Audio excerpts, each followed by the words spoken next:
President Obama is a raggedy black supremacist president, and his cowardly enablers would rather kill everybody than stop killing white people. Do you think a person who said that should be appointed or confirmed to the FCC? Let us be clear. Racism is a real thing. It's not just white people not liking black people. It's not black people not like white people. That's not racism. That's prejudice. And in fact, you retweeted the exact same thing, only with President Trump instead of President Obama, and the races reversed. Not retweeting something about Kavanaugh or Donald Trump. That is not racism. That is an individual's thoughts. That is not an individual with systems that can limit someone's opportunity, prevent someone from having a full life, or access to other rights that this country award its citizens. Let me read another tweet, and let me ask you if this is an acceptable thing for an FCC commissioner. Angry black woman, not a good look, Judge Brown Jackson.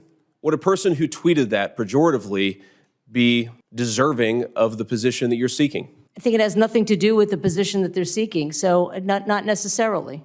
So I think that's I know I tweeted something about Judge Kavanaugh, right? I think that's preposterous. Come on.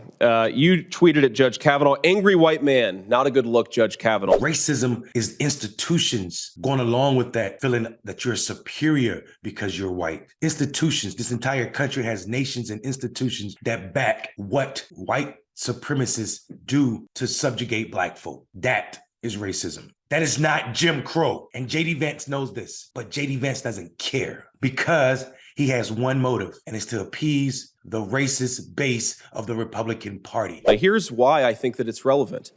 We live in a country that's very diverse. People come from very different backgrounds. And one of the things that preserves what little racial comedy and harmony we have in this country is that our leaders don't use that racial comedy and harmony like a toddler who discovered their daddy's gun.